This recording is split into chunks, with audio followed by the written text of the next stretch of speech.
What's up guys, it's Lightspiral here, and today I'm going to be bringing you a video just quickly going over the new Hall of Heroes and what you guys might want to do with this Hall of Heroes and how you guys might want to be runing this guy, because I know you guys are all going to at least get one because it's so easy to get one, but some of you guys might not know exactly what to do with it. So it is the Fire Lich, which you can see here, Antares, or however you would want to pronounce it, and there's not really much else to see on this event page. It's just the standard. It's just like all the other Hall of Heroes. But so Antares, in my opinion, is the worst Lich. Actually, I think that's a pretty popular opinion right there, to say that this guy is the worst of the Liches. But it's probably because the other four are actually pretty good when you look at them. Like you have Rigel, Fuko, Halfus, and Grego. And all of these guys are actually super good. Water, Wind, and Dark are all super good in Necro because their first and second skills are both super useful in Necro, with defense break and slow and multi-hits on both of them. And then the three of them just differ in their passives essentially, and their base stats too, but mainly just their passives. And all 5 Liches actually have a passive, and basically the reason why this guy is the worst is a combination of he probably has the worst passive, and he doesn't have the second skill that the big 3 have. So essentially Antares and Halfus, with their second skills, they're just not nearly as useful in Necro, and I wouldn't recommend building one of these guys for Necro because Water and Wind are so much better, and if you do get lucky enough to get your hands on a Grego, Grego is also better than them. But I realize most people don't have Grego, so Fuko and Rigel are pretty much hands down better than Antares in this.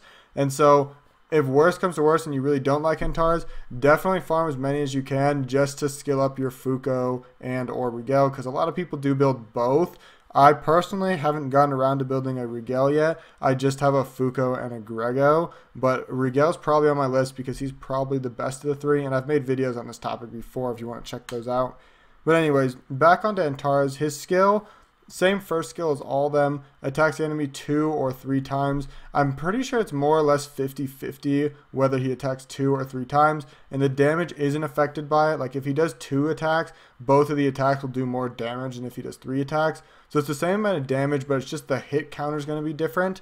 And so the hit counter being different will be better in Necro if you're using him in Necro, but also it'll make it so you have another chance to land the speed debuff, which is 40%, but I'm pretty sure it goes up to 60% once you max his skills. So, you know, first skill is just like all the other Liches. It's nothing too special, and it is good in Necro, but this second skill is what's not really all that useful in Necro.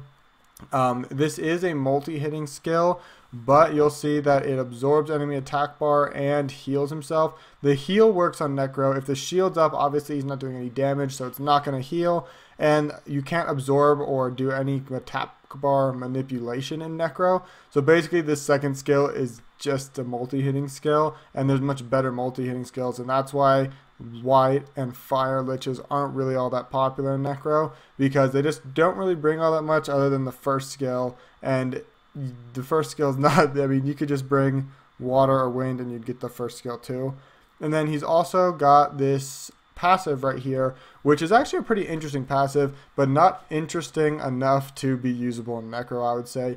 Basically, every time the enemy attacks, anytime any enemy attacks, he has a 15% chance to make it his turn right after. And if he does get the turn, he self-buffs his attack and crit rate, which is pretty nice. But when you're fighting in Necro, basically this is just like having a revenge set on your monster, which is okay, but it's really nothing that special. Where this could be nice, and where it actually kind of is nice, is in some RTA fights. And I mean, I suppose you could use them in Guild Wars too, or even Arena Defense. This passive can actually come in pretty handy if you have your guy in a really damage heavy build, and maybe you can kill someone, or you can steal some attack bar, some health, or whatever.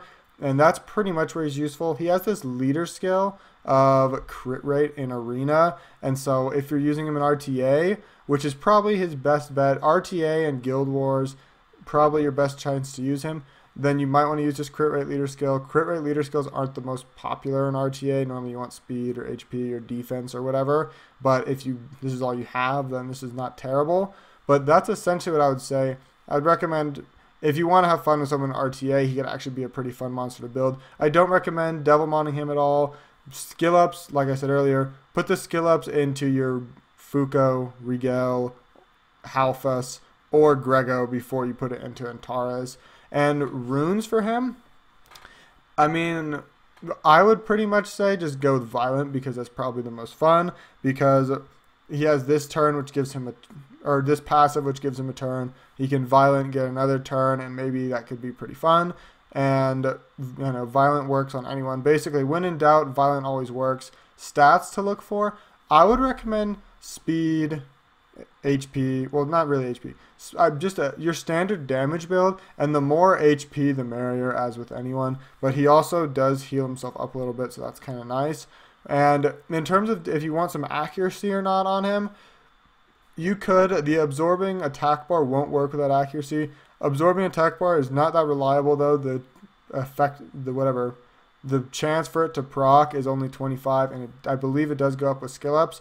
And speed debuff is nice, but it's not really a game changer in RTA or in Guild Wars. So I don't think accuracy is the most important on him. I would just run him standard damage and expect to have some fun with him. If you put him on your arena defense, sometimes he can mess people up and he can get in the way. If you put him on Despair on your arena defense, he can interrupt some kind of cleave teams and some Lucian teams and keep them from winning. So that is a potential use for him. But if you have him on your arena defense trying to do that trap, you have a 15% chance for him to get the move, and then a 25% chance to stun if he uses his AoE. So it's not going to be that reliable, but it might get you some funny wins sometimes. But I think that's kind of what I wanted to say about Antares. I'm not going to make a 10-hour long video about him. I just kind of wanted to say where you'd use him, how you would rune him, and what I would do with them. Me personally, I'm going to get 5. I already have one in my storage, so I'm just going to feed all 5 of mine to my Grego because my Grego doesn't have any skill ups yet. But that's just what I'm doing. If you guys have any questions, comments, or concerns, feel free to leave that down in the comments section. And with that being said, guys, may the best of your todays be the worst of your tomorrows.